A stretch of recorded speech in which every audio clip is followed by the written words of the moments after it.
Yeah, sounds good. Should we start off? Hello, everyone. This is Vivek here. I will be moderating the session today. So today we have, first off, is Pranav Avasti. Pranav, can you hear me? Yeah, I can hear you. Great. Pranav, could you start off with your first question? Yeah. So, hi Ronnie. Can you hear me? I can hear you. Yeah. So just to give a brief background, you would probably be a person who would be relevant to our sort of a venture because we are basically trying to do an event management venture which is into grassroots level sports and fashion pageants. So basically now it is currently in the very early stages. So as of now, we are just we have basically finalized the concept, and we are just in the process of now starting off with the type. My questions come from the current challenges that we are facing. One is that And which city uh, is this? Which city are you operating in? we are currently operating in Delhi, Noida. Okay. And you plan to go national, or you plan? These questions are more Yeah, yeah. related to Delhi and Noida only. No, no, no, no, no. Our long-term plan is to go pan India. Okay, go ahead. Ask. So basically, that is the question. I mean, scaling up rapidly is quite a big challenge, considering we currently have a reasonable team with decent young folks who are skilled in their own domains. But now, uh, the one issue that we may face is regulatory stuff. I mean, there are federations who may curtail our growth in terms of growing in the sports domain. So probably you have some experience on the No, so sports now side. asking the specific questions. I don't understand what the regulatory constraints are because you're not obviously creating tournaments, and you're not going to create a sports league because you can't do that without approval from the. So if you're looking at events that are substantively entertainment oriented and or sports oriented but are not competitive or combative, then that's not an issue. But first ask, so then ask your questions. Yeah, creating an open competition is not an option. An open competition, well, Say amongst school children or no, that's perfectly doable. There's no regulatory environment there. I think you can definitely do that. It depends on schools wanting to participate. If you have to build credibility on that event and you want, therefore, the association to endorse it, then you have a problem. But at this point in time, not to have something which you're doing on the ground between schools and inter schools, if the school principals and the school committee agree, there's no restriction on that. But that was not your first question on terms of scale. So, was that your question? no, Regulatory? but no. So that brings me to my second question. So now we think it is doable. Can So you now talk a little how? into the mic? Yeah, I'm sorry. How to basically do the right sort of tie-ups, because when we are thinking of pan India, we probably need to grow very fast, do our tie-ups very fast.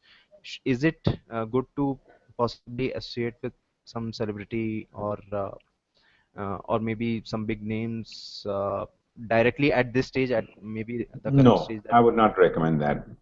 These are very transient situations, and celebrities are over marketed around the place. Finally, you're giving a product and a service for event management in sports so I would really not recommend that. And it will be short lived, and it might be giving you good headlines for 1 month, and in 6 months that utility will be over, but you'll have parted with shareholding and other stuff, which you will regret over a period of time. So I would not recommend that. I also would not recommend that you have a very pan-India ambition till you really champion it in one city.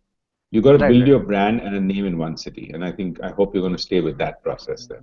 Yeah, yeah, we are trying to do that in the city of And Noida as between of now. between Delhi, Noida, and Gurgaon, I mean, between that whole this thing, I think you'll take you 2 3 years to really build something even more at scale and not get bored of it and not think that I'm not growing every year before you can go to another city. Because replicating talent at this level is not that easy in other cities, and you can't have too many clones. And if you built your own success of your event, that's stay with one city and build some scale there in the first place. Right.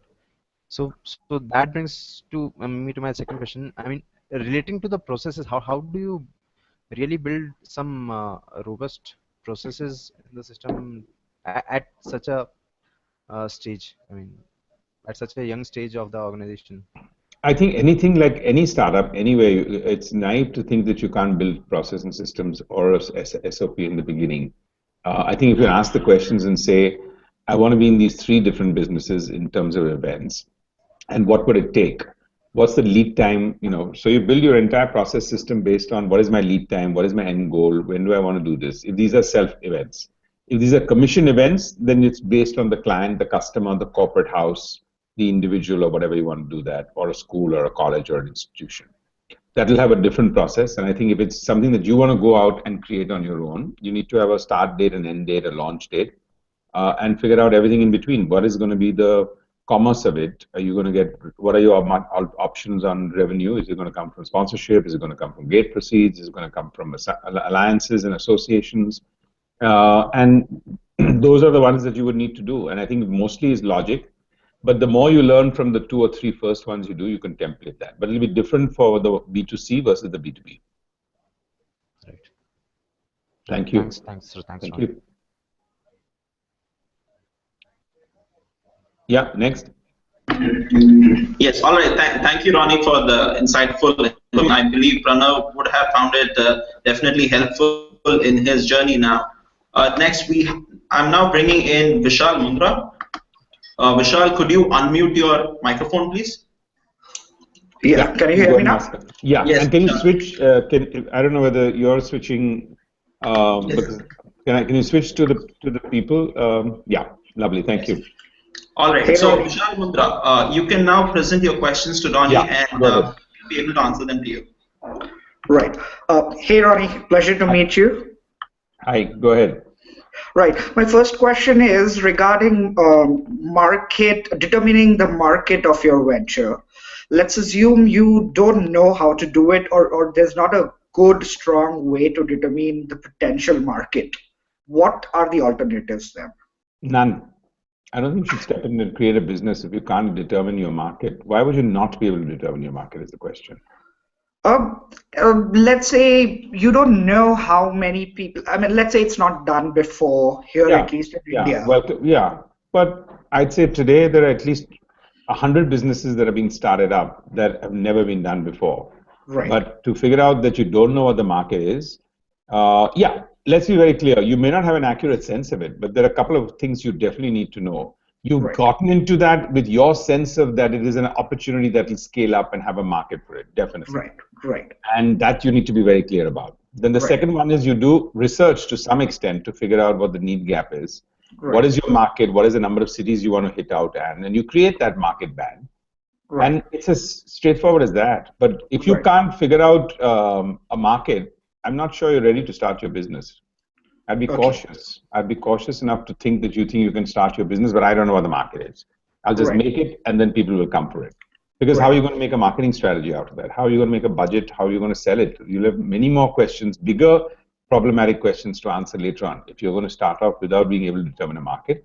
And I believe that you can determine a market. You may not be able to determine it accurately, but you'll be able to determine it. Right. I mean, it's my ventures. I mean, it's based. It's been done before in US and Europe, and I think in US it's been extremely successful. Is there something I can do to map? Take the Europe. Well, unless you tell me what it is, I can't help you specifically. I can only tell you generally that whatever you want to do, whether you want to sell even the 100th model of a mobile phone, or you want to create whatever it is, or manufacturing of drones in India, or whatever it is that you want to do, you'll be able to determine a market. Okay. And you're obviously brought through the idea, and you're doing it in India because there's a hypothesis that there's a need. So you'll have to sit down and figure out what's that need you're fulfilling. If you can't determine that, then do the research to figure out, is it being validated? Do people think it's a need for it? Okay, all right. So maybe I would only caution you that don't proceed forward unless you can determine your market. I think you're going to make a lot more mistakes. Right. Got it. Oh, Vivek, I kind of forgot my second question, which I had. Can you help me with that question, please? Sure. Ronnie, his second question is, what are the most important things to look after in a technology-based startup? Right. Is that your question? Yeah. You want to change the question? You sound a little unrecognizable to your question. Do you want to ask another question? No, I mean that was the question I initially had in the form, but yeah, for a technology-based venture, again, I understand that you need a web presence, a mobile presence, but what are the most important initial stuff apart from determining the market? You said, right? Like you have to start before after you determine the market. But it's What also would be- what's the need you're serving, right? I mean, whatever the technology you're doing, what's the need you're serving, and what is the absolute differentiator? Because I think most people get into Right. an idea they feel, oh, I'm fulfilling this need. This happened to me. This happened to me. And then you hear, in the media and some TV interviews about 3 or 4 entrepreneurs who have broken out because he couldn't find a room in a hotel, or somebody couldn't buy something, or somebody couldn't say something in a particular language. And Eureka, he formed a business. Right. And therefore, every business is formed on the basis of my need. Well, I Right. think that we should be clear that for those three, there are at least 3,000 where the idea is that you have to still determine your needs. So what is your USP? What is your differentiator of your product? Will definitely come out, especially in technology. And what's the validity of it? Because the other thing on technology is if you don't have a lifespan on your innovation, you're dead. Right. By the time you think about it, by the time you execute it, by the time you scratch your head and figure out, should I outsource technology? Can I afford it? And all of that, it could have moved. Okay. Right. Yeah. Okay. Yeah. Thank you. Yeah. Thank you so much. Next. No, you're on mute. You're on mute. Oh no, my questions are. No, not you. I'm going back to the coordinator. He's on mute. Sorry. Yes, Anup, can you please unmute yourself so that you can now present your questions to Ronnie? And switch to him. I'm unmuted. Yes, great. Now you can present your question to Ronnie. Yeah, and just switch to him, please. Yes, please. I have switched to him now. No, he's not on my screen. But okay, go ahead. Okay. It's okay. Hi, Go Ronnie. ahead. Good evening. Hi. Yeah, good evening. Hi. Yeah, I can see you now. Yeah. So Ronnie, first I will tell you about the idea. So I want to build a portal, okay, so that people can search, compare, and hire the cooks. So basically, there are different types of demand in the market right now. One is normal kind of cook which they want, that he comes and prepares the cooks and leaves. And other type of cooks which they want is that can prepare a high quality food, so that they don't need to go to restaurant or hotels to eat that kind of food. So right now people are not satisfied with the chefs which they are having, and the basic huge market which is right now present is the bachelors. Hello? Yeah, I can hear you. Go ahead. So I wanted to ask the question, so how should I mean, first start out in the market? Basically, should I focus on those people who can hire the trained chefs? Because while training them and bringing those chefs to the market will require the high price from the customer point of view. So there are two segments who can afford only, let's say 1,000 or 1,500 rupees per person cook, and there are 1,000 to those who 1,500 can rupees afford, per day. no, per month. Right Per now, month to come in and cook for the month. Yeah. The cooks charges basically between 1,000 to 1,500 per person per month. So a couple of things. But those, you said bachelors will have that market. Why do you feel that? Because they just want them to come right in. now I want to start with one segment. So bachelors have those need more, that type of need. Bachelors are having more here. Families basically, through, if we want to focus to the family, I'm thinking basically to And train the cooks and you've then researched that there's that kind of a need where you can find, what? I'm saying you've researched this enough for you to find out that there's a need for this. Is that correct? Yeah. I have researched here in my company and people around me and in Bangalore and Delhi. So what's the question? So I wanted to ask, so while starting out, so there are two possibilities, whether I can aggregate all the cooks, chefs on my platform, and then later on say that you can hire the chefs. Or second approach is I can have 5 to 10 cooks in the starting, train them basically to cook quality food and then sell them at a higher price in the market. So there are two type of segments. So how should I move with this product? I think you What should go. I think you should pause and first figure out what's your plan going forward, frankly, because none of these to me sound like a proper business plan going forward. okay. You ask me. Because, okay, so you'll train 5 to 10 chefs, which is very trainable. But when you get to, what's the scale of your business? Where are you going to get to 25 and 50? And the cycle that you use for the first, is that the cycle you're going to use all the time? And what is that model? Because I think you've got to build your model on the basis of what is it that you're going to do the first time and how is that going to get replicated. Yeah. And I think that's an important criteria. So you need to get clear about it. It's not the first 5, 10. Second is actually what is the need analysis for that 1,500 rupees? Because you're talking about a freelance guy coming in there for 1,500 rupees, cooking and moving out. Of course, you do understand that for a lot of people, they need to have the support function, that all the material that they need, because cooking is a combination of what do you want to order, plus all the materials need to be there, and the cook is to come. So I'm assuming that, therefore, you're telling the clients that all their material for which they want to do comes into place. And I think you need to, that's a soft issue, but I would urge you to look at the research on that, because normally when you've got people at home, most people, unless they're all working couples, for example, they just leave it to somebody to get food done. Now you're saying I have to, if I know what the cook is going to come in and do, he'll say, okay, but where's this, where's this, where's this, where's the mushrooms, where's the bindi, where's the whatever. So how is that getting taken care of? Yeah, that is also, I mean, in future, I planned it that on weekend basis, we will provide a menu, like 365 days menu, so that I think you need to answer that question right now. That's what I would think. Because otherwise it's not going to work. I think you need to answer those questions also now, right? Otherwise, that's why I said you need to talk forward on your model. It's not about sending the chefs. The main part is if the chef has gone there, but they ask him to make X, Y, Z, or he says, I know how to make this, this, and this. You train them on X, Y, and Z. They go there and say, I can do X, Y, and Z, great. Two things. One is, at some stage they'll be tired of that offering and might want to say, okay, fine, I'm done with you now. You use the same meal you're making. And the second one is, okay, you're good at X, Y, Z, and he'll say, but where is the ingredients for that? Because for that I need this, this, this. And the guys will say, now if you come here and you're demanding the ingredients from me.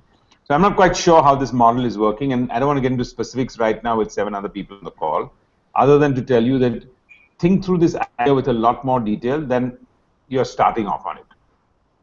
Okay, Ron. Thank you. Okay, thank you.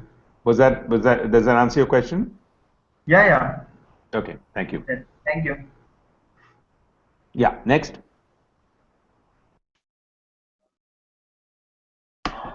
Thank you for the advice, Ronnie. Can Arindam please unmute your microphone right now? Yeah, Ronnie, is it audible? Yeah, very audible. Go ahead. Right. Ronnie, I am also looking to be into this online education business at some point of time, though I'm not have not started yet. I'm presently in job. So what I'm trying to understand is that suppose if I have a possibility of lowering the cost of my product, of what I'm going to deliver through this online education platform, how a low-cost strategy really works. Does it work in the first place, or is it the perceived value that the student community or professionals who is going to access this product from me? So I think it's a general question, but I'll try and answer it as best I can in specifics. Number one, education or learning in any form is an investment in money, but it's also an investment of your time. And for most people, the time sometimes is more precious than the money. So I'm not saying always it'll be the case, but for a lot of people, the time is more important than the money and more precious. So I think if you're looking at low value, that's not going to be the real criterion, because for the right education, it's not whether somebody's going to charge 10,000 or 15,000. If you're charging in the 2 lakh bracket, it's a different segment you're going to approach in any case. The question is, what is your product? And you can't deliver a service based on price model in the education and learning space, is my first thing. You have to be price sensitive. You have to price write it. But if you're working backwards and says, I want to be the cheapest guy in the business, and because of that, your faculty will not be communicative. And therefore, people are not going to feel that they've got anything out of that 1 month, 3 week, 1 year course. They'll just disengage. And don't forget, online is a brutal environment where people will just drop off. It's not like joining college, making friends, everyone knows who you are, and therefore it's a public, it's a public failure if you sort of dropped out. Online, anonymous, I just press the switch button and I'm out. Mm-hmm. Okay. Right. So my second question is a general one. Like I just want to understand how you keep yourself motivated when you have faced failures in terms of when you have started off on businesses. Okay. Well, it is a very general question. I'm not sure whether it's relevant to everybody, but I think broadly for me over a period of time, when there's really been huge setbacks, I have been able to sort of sit down and figure out a formula where if I can start painting the worst case scenario, for me what has worked is if I paint a worst case scenario, there's already the problem. Now how worse can it get? And then start living with that worst case scenario for a day or two or a week as the case may be.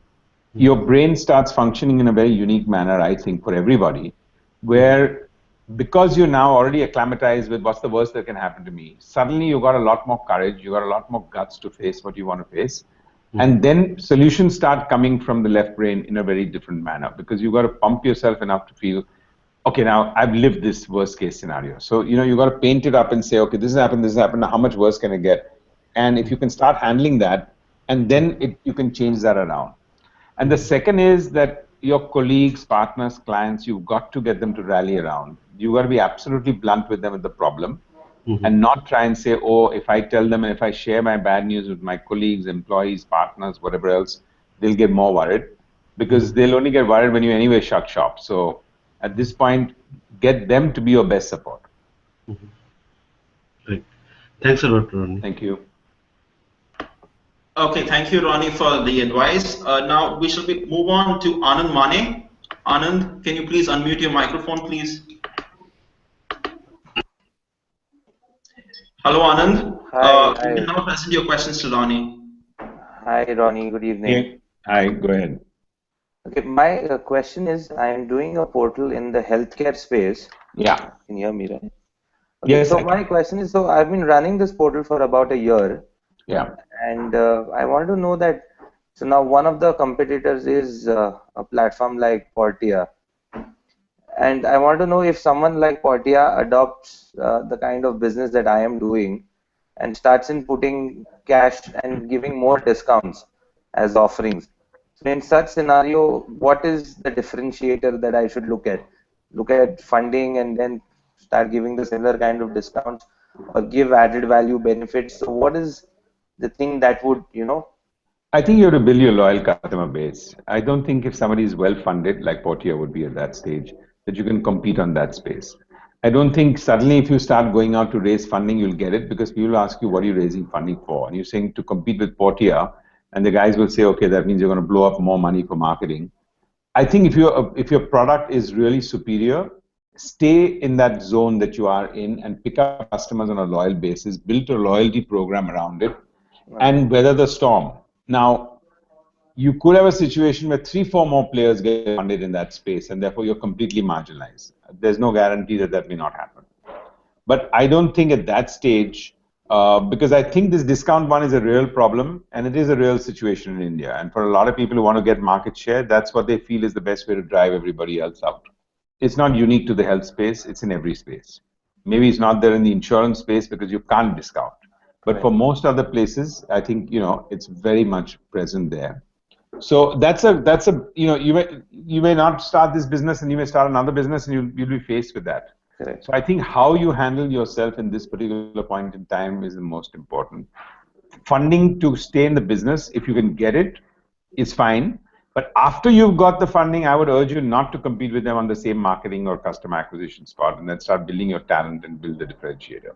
But whatever you think is your differentiator, if it's a great quality, or in one city you've mastered it, or there's 1 or 2 or 3 ailments or 3 things in the health sector that you really specialize in, harp on that. Try and narrow your focus down maybe because you've got to find an existential strategy for 6 months to a year and last it out. Okay.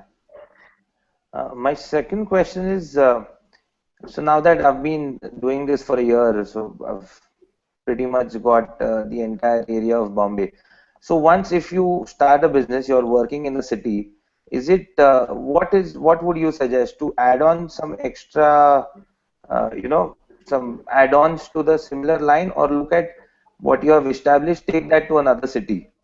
I would urge you, given where you've given me the first part of your problem, not to move to another city yet, because it'll be a fresh investment, fresh burn, fresh distraction, huge mistakes, huge learnings, and you'll deplete your funding, whatever that may be, in a competitive market where anyway you already gave me the picture that if Portia is discounting, you're already dealing with that. Correct. I think this market is big enough for you to look at how, if you think you've penetrated 100%, chances are you've penetrated 5%. Yeah. And I think you should reinvent, circle around, go around the circle, go down every traffic circle and come back and think, what am I missing here? Because you figured out Mumbai, you figured out the thing, you don't have a choice, you're in a competitive market, your competitors are funded, not a good time to go to another city. Okay. Okay. Hope that helps. Yes. Thank you. Thank you. Thank you, Ronnie, for the advice. Now we next have Valmik Patil. Valmik, can you please unmute yourself? Hi, go ahead. Hi, Ronnie. Hi, go ahead. Are you able to hear me clearly? Very clearly. Yes. So nice to see you today in my home itself. Sounds good. Okay. So my first question for you is that regarding the leadership and organization culture. About the what culture? Organization culture. For Yeah. example, I gone through 3, 4, 5 jobs. I have done the jobs. I've gone through different cultures of different organizations. Yes. In India, out of India. But I feel something in the leadership, how to manage in different cultures. Say, when I was out of India, I had a very frank and open relation with my colleagues or whoever working with me under me. But now I feel in my venture, whether I should be open and frank with them or keep the distance. Because I feel sometimes if you are not keeping distance, they sometimes try to make the politics, try to take disadvantage of your favor. So what you will suggest in this situation? Because How many I people want are to working for set you? my organization How many culture. people are working for you? First, I am going to start now with the 7 to 8 people. I think, and in the next 2 years in your business, how many people do you think you'll employ? I think 100 people. This is my target. Okay, this is a personal thing. You'll have to figure out what you're comfortable with, because if you're not comfortable with the element of trust, and you do believe that people will make politics because you come from corporate environment where people have made politics. Yes. And that's your learning, and therefore you think that happens in all organizations. Now you're the leader. There you weren't. Now you identified that this is a very important part of culture, and you didn't respect that or respected that less in your organizations. And all the more reason why I think you need to practice it in your organization. And I think with 20, 30, 40 people, you have to be very open and very frank. However, I just do not see the connection between being open and frank on one side and therefore everyone taking advantage of you. Because I think you have to draw the line. If they see you extremely open and frank and at their level and no hierarchy and whatever else, and you don't tolerate hierarchy, hierarchy won't get created. If you are extremely open and frank to them, they will expect that everyone needs to be open and frank. Otherwise, I'm not going to get very far in this organization. And third, when you're talking to them on accountability, delivery, and results, you're going to be very cut and dry. So there's no question, just because I'm sitting with you, being open and frank doesn't mean every evening going out for a drink with people. You can be open and frank in the office. You don't have to get friendly to be open and frank. So don't mix up the two. Does that help? Yes. Okay. You have a second question? Thank you very much. Now my next question is about, I'm always amazed about KFC and the McDonald's. Even somebody is running the franchisee of KFC and McDonald's. They have got all the recipe, they have got everything, how to run the McDonald's, but they cannot develop the similar brand which will test the same thing. The question is that how their recipe or their system cannot be copied. Okay, but this is not a general knowledge quiz actually. But all I can tell you, because it doesn't relate to your business, related to my venture is that. No, so I'll give you an answer to that. I'll give you an answer to that. I'll give you an answer to that. I'm not a McDonald's specialist, and I'm not a KFC specialist. I don't consume that food, and I think American junk food is not worthy of being put into India. But that's my personal opinion. I think the question here of how they get it really right is the back end. And I think the back end is where they do the right stuff, because they don't enter a country or any process until the SOP goes into a back end standardization. So the standardization of how the potatoes are grown, who sources the potatoes at scale, and where it goes for them, those chips to come in that particular manner, that they cut in a particular pace, and only what you're doing there is frying them. So I think it's a foolish to assume that the franchisee owner knows the recipe. He does not. Because he will never be able to organize that sense of chicken, the way it's marinated in its particular form, in a standardized place that's coming from a large other MNC in India that is sourcing each of their back-end products. So the way they keep their standardized product, and the way they keep their confidentiality, and the way they keep any one franchisee not going out and creating another McDonald's is back-end. So in order to expand our business, if you want to expand to, now I am going to start in Thane. Okay, let us. Whatever it is, I think it's at a critical mass that you can back end. So you can have 20, 30 stores, then you can back end, because the back ending people you'll go to that says, I need the sauce in this particular manner, I need the syrup in this particular manner, or I need chips in this particular manner, I need a burger in a particular manner, I need the bun in a particular manner. All of these have to get standardized, and the standardized companies need you to work at critical mass. So standardization and some rules and regulations to be declared to the franchisors or whoever is going to take it.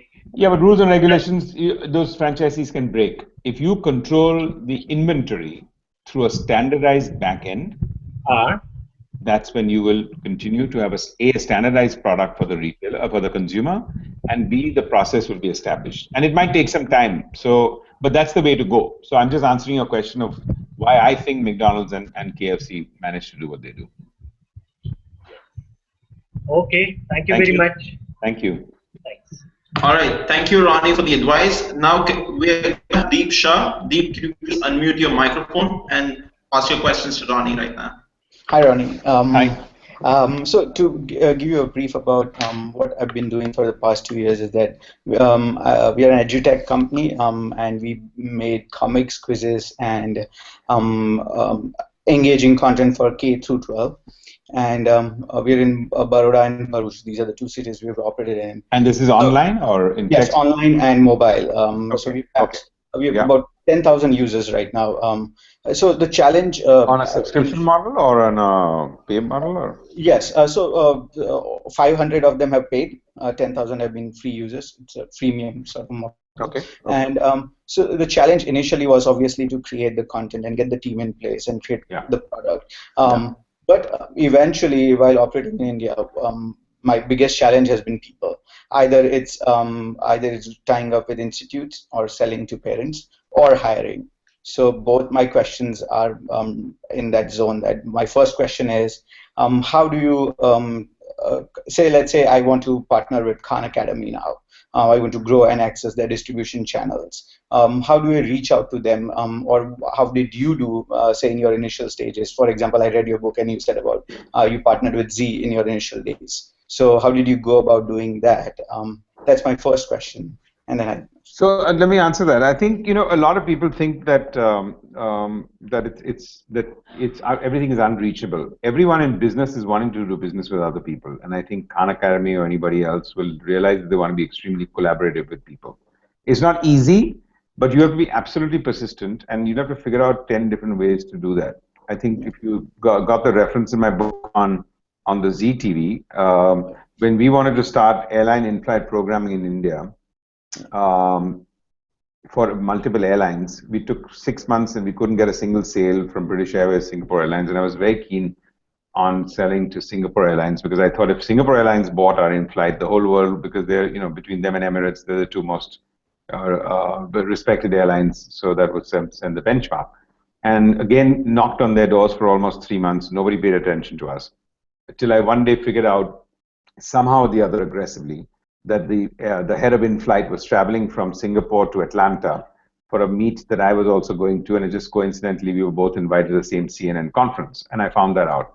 So I booked myself at that stage in business class, which I could really afford because I was an economy traveler, and managed to figure out how to sit next to him. And by the end of that sort of 11, 12, 13-hour journey, we had bonded enough. He had understood what we stood for, and I could then go and do a follow-up meeting with him, and then we started. So I'm just giving that as an example. Yeah, sure. Yeah. And to just inspire you to figure out that, look, you'll have to figure that out. Yeah, exactly.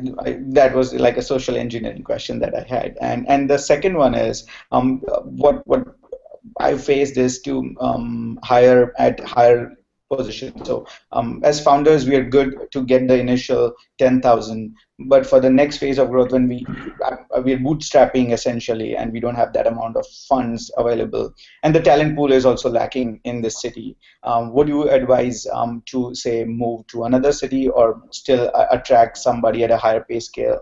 I don't think you should be moving to another city just to get your next two people. Yeah. I think India is now a diverse enough place. Ahmedabad is not the back hole of anywhere. Did you say Ahmedabad? Baroda. Yeah. Baroda. Yeah. Look, I think you've got too many advantages being in Baroda from cost, and all of you all settled there, to now uproot yourself and start running this business from somewhere else. And you haven't reached that critical mass yet to do that. Yeah. So my advice would be no, don't do it right now. And try and find the people right there. You'll have to work that much harder, but it won't be half the effort as four of your founders and you and team getting uprooted and you're starting to hire all over again, and the disconnection that will happen with your 10,000 customers and blah, blah, blah. So it's not an option. Yeah. So if you think those two hires are so important and you've got a budget, slightly overhire, figure out if somebody wants, the chances of somebody moving from a big city to Baroda would be low. Even if you're paying them 10 lakhs more than their market rate, the probability is low. So I don't want to just recommend that as a thing. But find people who grow with you. There may not be that absolute corporate one, but this is a business where a lot of people who have capability, you're best to get them to grow with you, because startups doesn't mean you go out and get the most qualified person, but the most capable people sometimes can be the most qualified people. Yeah. Sure. Yeah. Yeah. Thank you so much. Thank you. Okay, thank you, Ronnie. Finally, we have Ayush Agarwal. Ayush, could you unmute yourself now? Yes, you can now present your question to Ronnie. Go ahead. You're on mute. Ayush, could you hear me? No, we can't hear you. No, put your earphones on again.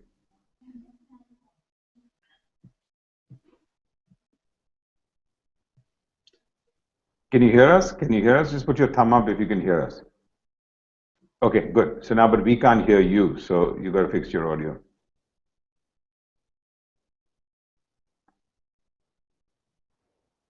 At the moment, you're seeming like the animation of the last person who spoke about right now of his product. So maybe you might want to join him in Baroda. Ayush, we cannot still hear you.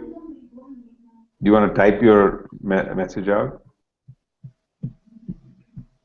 Your question out? Ronnie, I can ask this question for you. So I think, was your question, when building a vision-driven product, one where user acquisition is more important than revenue initially, what are the points that the investor is interested in seeing a company with a beta product in the market? Is that your question? Yeah, okay. So are you just starting up? Yeah, consider we can't hear you. And can you just cut to him? Because I can't. Can you just cut? Can you just cut to him? Cut the frame to him, please, so I can see him and then I can answer the question.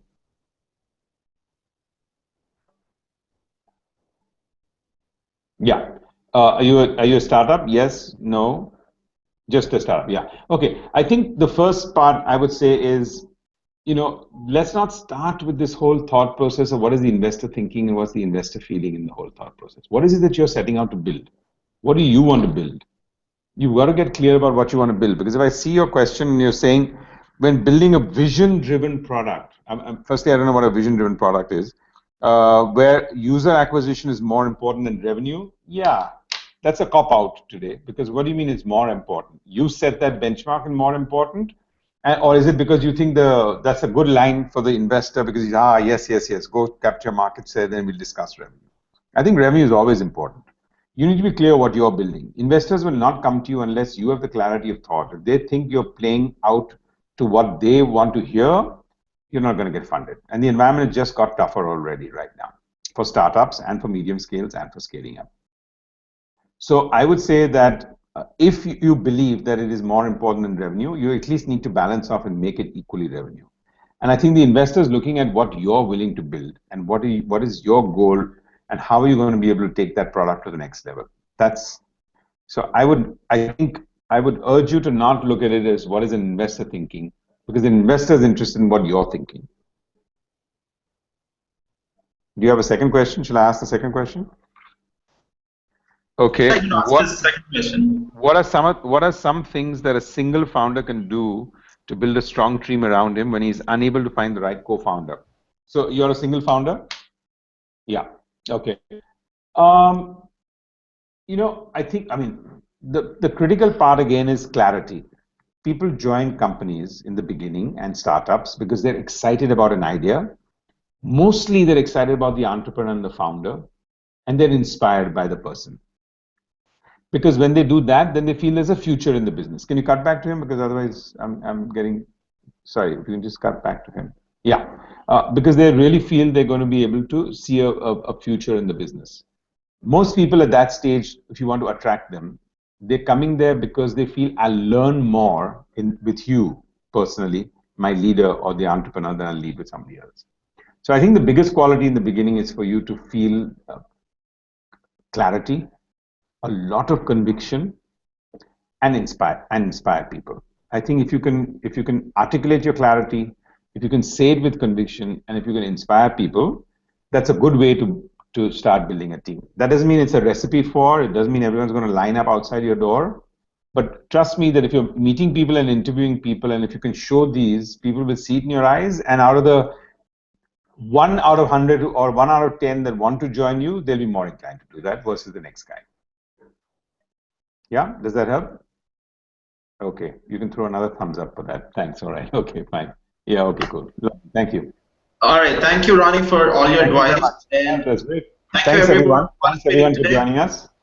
Thank you. Thank you. So this is the end of the session. So goodbye. Have a good day. Thanks. Bye.